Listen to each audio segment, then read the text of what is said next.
إن الحمد لله نحمده ونستعينه ونستغفره ونعوذ بالله من شرور أنفسنا ومن سيئات أعمالنا ومن يهد الله فلا مضل له ومن يضلل فلا هادي له وأشهد أن لا إله إلا الله وحده لا شريك له وأشهد أن محمدا عبده ورسوله صلى الله عليه وعلى آله وصحبه وسلم تسليما كثيرا أما بعد.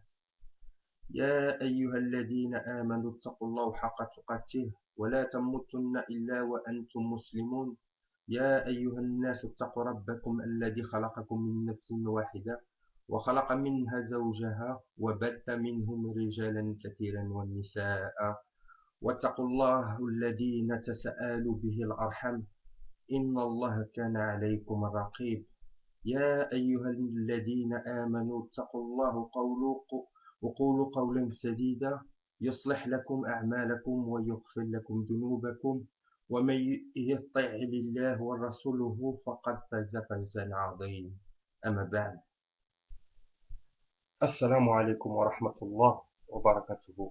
Mes frères et sœurs, Inch'Allah, j'ai décidé de faire une vidéo par la permission et la grâce d'Allah Azza wa Jal pour faire un rappel à mes frères et sœurs. Cette vidéo, Inch'Allah, concernera la fin des temps et concernera plusieurs signes de la fin des temps avant la sortie du Messie Dajjal, l'Antéchrist et de l'imam al-Mahdi. Il s'agit des événements qui ont déjà commencé à se produire, mais qui ne sont pas pour autant terminés. Beaucoup d'entre eux se réalisent encore actuellement et continuent à voir le jour jusqu'à ce que surviennent les signes majeurs. Sachez, mes frères et sœurs, qu'il y a les petits signes et les grands signes. Voilà l'un des grands signes. Il sera de plus en plus difficile de pratiquer sa religion.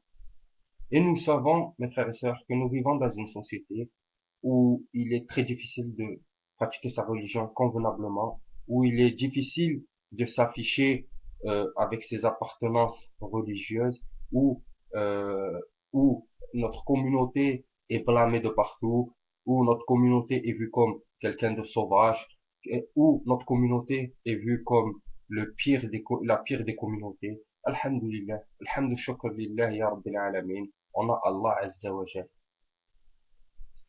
Maintenant, je me permets de répondre à certaines personnes qui sur Internet, sur Facebook ou YouTube ou peu importe quel site, se permettent de comparer l'imam Mahdi au 12e imam. Sachez, mes frères et sœurs, et sachez, chers amis chrétiens et autres, que l'imam Mahdi, le 12e imam, n'est pas chez les musulmans sunnites. Un petit rappel, il y a les musulmans sunnites et les musulmans chiites qui sont une secte. D'accord? Nous sommes musulmans sunnites et nous croyons en Al-Mahdi. Inch'Allah, hein, Allah il va nous faire miséricorde en nous l'envoyant. D'accord? Et ce sera une personne de bien qui jugera bien et qui sera juste. Contrairement à ce que les chiites, ils ont comme vision du Mahdi. Les chiites ont comme vision du Mahdi qu'il est là depuis des années et des années et qu'il va descendre pour réunir tout le monde. L'imam Mahdi. Qui est l'imam al-Mahdi? Par la grâce d'Allah Azza wa Jal et la miséricorde d'Allah Azza wa Jal, l'imam Mahdi est un homme comme nous. Ce n'est pas un prophète. Il n'a aucun pouvoir. Et il n'aura aucune révélation. Les seules révélations qu'il aura, c'est entre lui et notre Créateur, exalté soit-il. Allah Azza wa Jal lui offrira la guidée en une nuit. En une nuit, il lui offrira la guidée. D'après Ibn Majah, le prophète sallallahu alayhi wa sallam a dit, le Mahdi est de ma famille, Dieu répandra ses grâces sur lui en une nuit et il acceptera son repentir en une nuit. Et c'est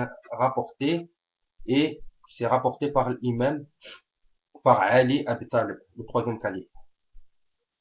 Le messager d'Allah sallallahu alayhi wa sallam a dit, le Mahdi apparaîtra à la fin de l'existence de ma communauté. Allah l'arrosera par la pluie et la terre poussera sa végétation et des biens abondants seront distribués et il y aura beaucoup de bétail et ma communauté connaîtra un important développement. Le Mahdi vivra 7 ou 8 ans. Naam. Le messager d'Allah, sallallahu alayhi wa sallam, a dit, le Mahdi est issu de nous, gens de la Mecque, gens de la maison du prophète.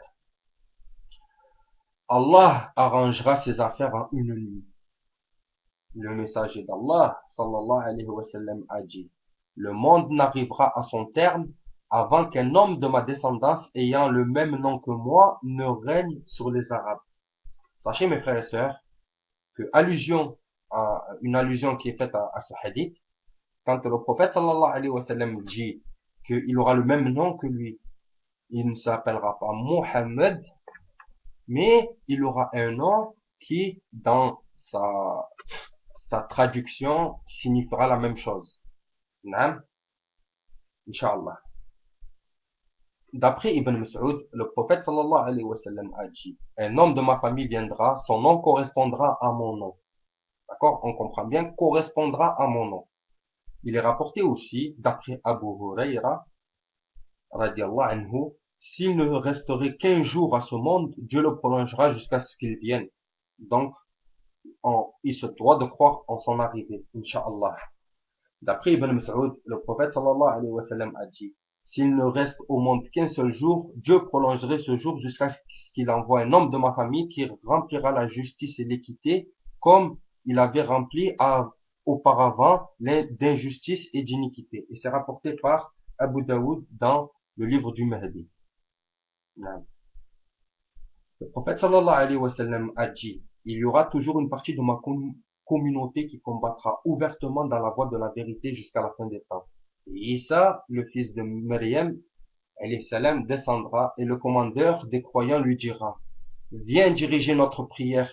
Et Isa répondra, non, continue à diriger la prière, car vous, de la communauté de Muhammad sallallahu alayhi wa sallam, chacun peut présider la prière de l'autre, et c'est rapporté par le musulman. En tout cas, on voit que dans tous ces hadiths-là, on comprend que le Mahdi viendra et sera une miséricorde de notre Seigneur. Allah, exalté soit-il, le miséricordieux, le très miséricordieux, le tout miséricordieux, nous enverra une miséricorde de sa part pour qu'il nous guide et qu'il guide tout le monde. Car sachez mes frères et sœurs, on vit dans une société où c'est dur de pratiquer sa religion convenablement. En voici quelques-uns, Inch'Allah. Le prophète sallallahu alayhi wa sallam a dit, il sera de plus en plus difficile de pratiquer sa religion. Par cette phrase, le prophète sallallahu alayhi wa sallam veut dire, viendra le temps où la condition de celui qui voudra rester sur sa religion sera comparable à celle d'un homme qui tiendra une braise dans la paume de sa main. Et c'est rapporté par Tirmidhi. Le prophète sallallahu alayhi wa sallam a dit, quand le croyant au sein de sa tribu sera plus méprisé qu'une brebis chétive. Et c'est rapporté par Tabarani. Le prophète sallallahu alayhi wa sallam a dit, les gens n'occuperont plus la place qui leur revient et les changements importants auront lieu dans ce monde. On rapporte que le prophète sallallahu alayhi wa sallam répondait à une question de Jibril, l'ange Jibril alayhi salam, au sujet des signes de l'heure. Et il dit, quand tu verras la servante engendrer sa maîtresse, et les va-nu-pieds, et les gays, et les miséreux, et les bergers rivaliser dans les constructions des maisons de plus en plus hautes.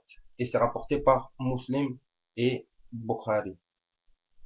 Inch'Allah, je vais faire une petite parenthèse je vais ouvrir juste une petite parenthèse sur le premier signe, où tu verras la servante engendrer sa maîtresse, et les ulama en ont déduit qu'au jour d'aujourd'hui, il y a une possible allusion à la désobéissance des enfants envers les parents. D'accord? La servante qui a engendré la maîtresse. Le prophète sallallahu alayhi wa sallam dit encore, parmi les signes de l'heure, on accusera l'honnête de trahison et on fera confiance au traître. Et c'est rapporté par Ahmed et Tabrani. D'autres hadiths à ce sujet disent, parmi les signes annonciateurs de l'heure, les mauvaises personnes seront honorées, les bonnes personnes rabaissées, les actes et pratiques se feront rares, tandis que l'on parlera beaucoup. Et c'est rapporté par le Hakim. prophète sallallahu alayhi wa sallam a dit, quand le commandement sera confié à ceux qui n'en seront pas dignes, et c'est rapporté par le Bukhari, l'heure ne viendra pas avant que la terre des Arabes ne soit couverte de ruisseaux, et c'est rapporté par Ahmed. Le Messie Dajjal, ou connu sous le nom de faux Messie, ou encore de l'Antéchrist. Le Messie Dajjal est un homme comme tous les autres humains, descendants d'Adam. Il est nommé ainsi le Messie parce que son œil droit a été effacé. Il est borgne. On dirait un grain de raisin fluctuant, et c'est son signe le plus marquant. Il est écrit entre ses yeux Kafir. Le mot Dajjal signifie la fourbe, le trompeur. Il déforme la vérité par la volonté d'Allah. Le Dajjal est un être maléfique qui cherchera à se faire passer pour un vrai messie. Selon un hadith, le prophète sallallahu alayhi wa sallam a dit que le Messie Dajjal serait d'une série de 30 Dajjal, serait le dernier d'une série de 30 Dajjal, c'est-à-dire de 30 faux prophètes. Aussi, le prophète sallallahu alayhi wa sallam a dit, le Dajjal est aveugle de l'œil droit et l'œil ressemble à un raisin exorbité. Aussi, nous avons l'imam Ali radiallahu anhu qui a rapporté, son œil droit sera percé et son œil gauche sera porté à son front et brillera comme une étoile.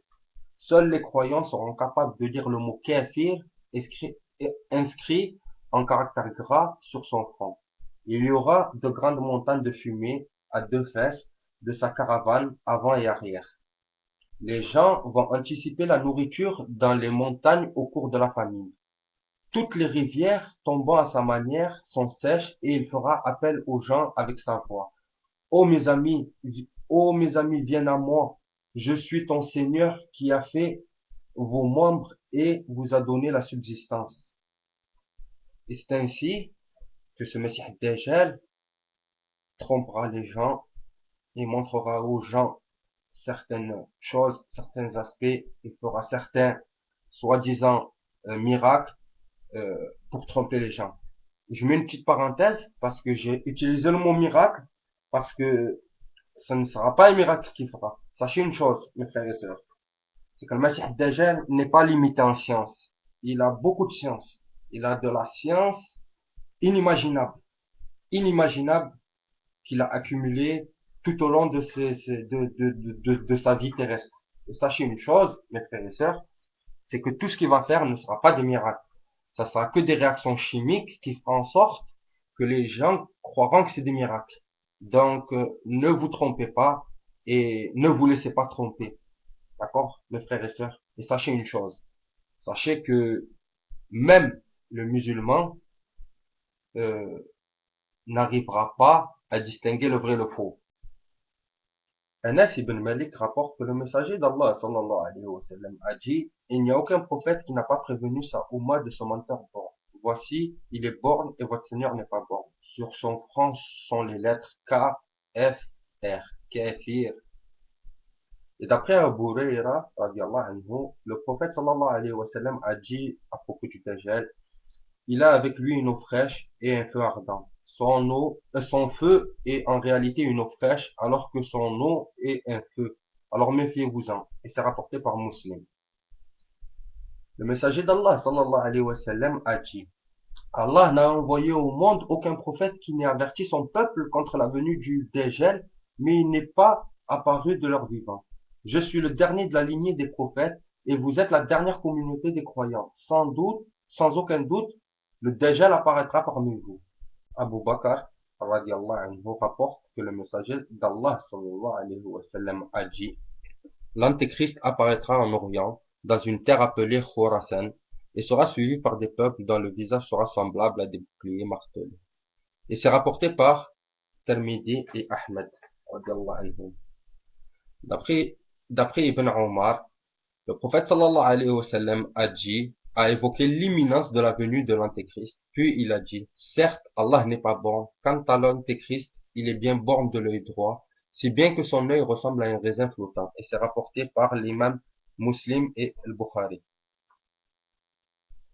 D'après Abu Huraira, radiallahu anhu, le messager d'Allah sallallahu alayhi wa sallam a dit, C'est un jeune avec des cheveux courts et crépus et qui a l'œil flottant.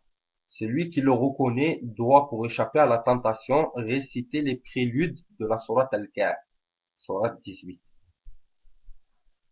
Il passera par les gens et les appellera à suivre sa foi. Les gens croiront en lui et lui obéiront. Alors il ordonnera au ciel de pleuvoir et il pleuvra, et la terre de germer, et leurs troupeaux reviennent à la fin du jour, leurs bosses plus hautes que jamais, leurs mamelles remplies de lait et leur ventre plein. Ensuite, il passera par d'autres gens pour les appeler à sa foi, et il les récuse, alors qu'il les quittera, et ils s'éveilleront le matin, ruinés et démunis de tous leurs biens. Ils passeront par la terre aride et lui dira, fais sortir tes trésors. Alors ces trésors le suivront comme des bourdons d'abeilles. Ensuite, il appellera un homme plein de fougue et lui asseignera un coup d'épée. Il le coupera en deux parties, chaque partie distante de l'autre d'un jet. Il s'avancera souriant, son visage rayonnant. C'est en cette conjoncture qu'Allah Azzawajal envoie le Messie Isa ibn Maryam salam à descendre au minaret blanc à l'est de Damas, et il le tuera. Et c'est rapporté par le musulman. Inch'Allah, je vais vous lire encore un autre hadith, Inch'Allah, pour savoir la durée avec nous, Inch'Allah, de l'Antéchrist, en fait, de cette fitna, parce que la durée, on peut pas parler de durée en se référant à ce hadith, car nous savons très bien que le Messie Dajjal, il est déjà parmi nous, et il est parmi nous depuis déjà des siècles et des siècles.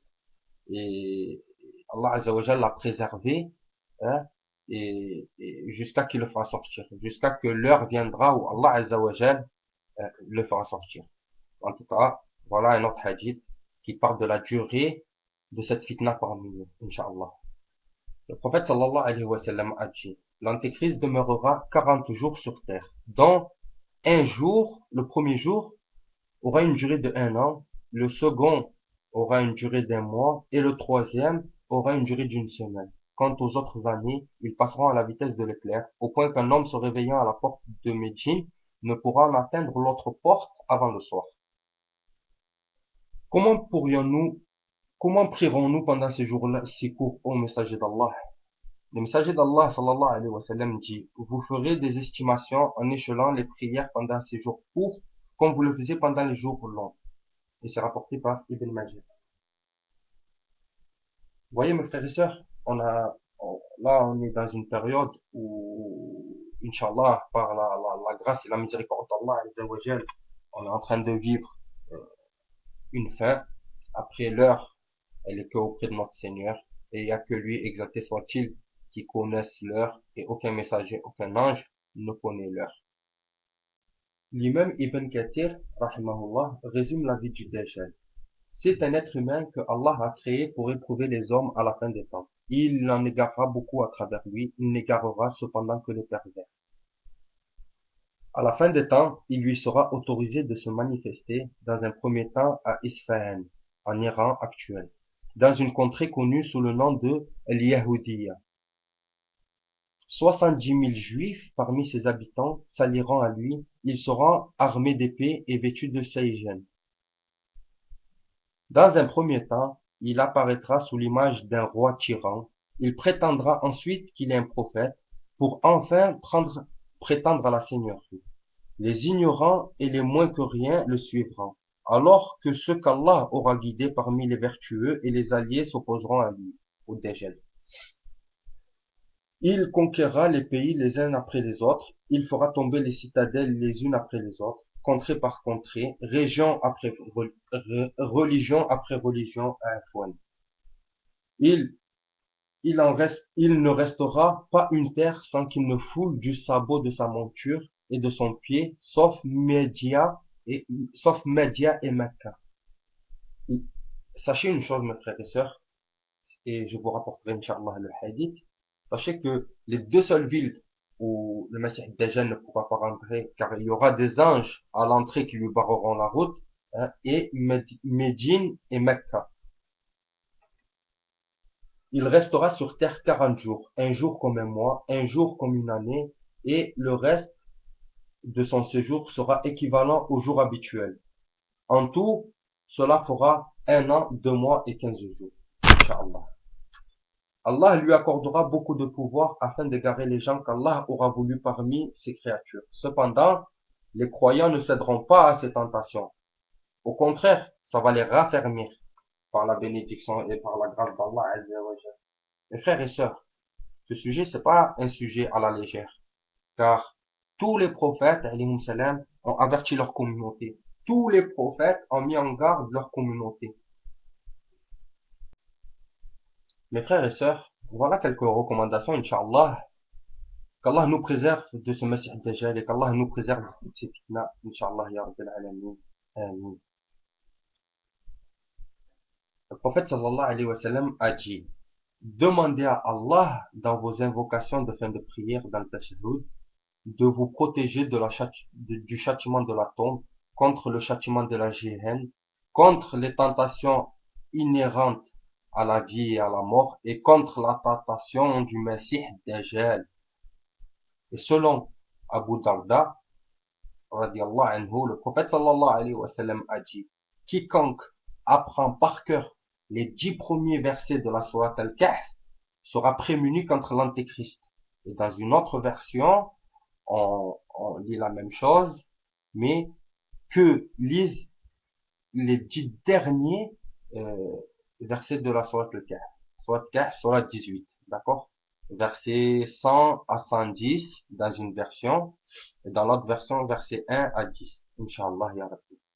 En tout cas, mes frères et sœurs, prenez pas ce sujet à la légère, parce que nous approchons nous approchons d'un temps où l'inconnaissable, qui est connaissable par rapport au Coran Karim, via Coran Karim, Kalimatullah, les paroles d'Allah Azza wa Jal, approche. Et nous devons nous rapprocher d'Allah Azza wa Jal. Déjà, nous avons peut-être, pour certains, perdu trop de temps loin d'Allah Azza wa Jal. Et il est temps de s'approcher d'Allah Azza wa Jal. Sachez, mes frères et sœurs, Allah il est miséricordieux et repentant. Mais sachez une chose, mes frères et sœurs. Sachez juste que, une fois que les 2 soleils se lèveront, à partir de là, plus aucune repentance n'est possible. Et Allah, dans son infime sagesse et dans sa grande miséricorde, nous a laissé un délai pour nous repentir. Mes frères et sœurs, Inch'Allah, Inch'Allah, je vous donne une bonne nasiha, un bon conseil, Inch'Allah. Repentez-vous avant qu'il soit trop tard. Mais ne vous repentez pas à la légère. Faites-le avec le cœur, de l'enthousiasme, de la volonté et avec conviction. Faut croire en ce que vous faites, mes frères et sœurs. C'est très important.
Ya Rabbil Alamin, compte-nous parmi ceux qui se répandent et compte-nous parmi ceux qui se purifient, Ya Rabbil Alamin. Ya Rabbil Alamin, alhamdu shukrillah, Ya Rabbi, de nous avoir rempli l'islam, d'avoir mis notre foi dans notre cœur, Ya Rabbil Alamin. Ya Rabbil Alamin, Ya Rabbi, maintenant que tu nous as donné la lumière, Ya Rabbi, préserve cette lumière dans notre cœur, Ya Rabbil Alamin, et ne nous laisse pas nous échapper de cette lumière. En tout cas, mes frères et sœurs, Inch'Allah, j'espère que cette vidéo elle aura été un petit peu instructif, Inch'Allah. Et voilà. Et Inch'Allah, je vous dis à bientôt. Et je vous laisse sous la protection d'Allah Azza wa Jal. Assalamu alaikum wa rahmatullah ta'ala wa barakatuhu.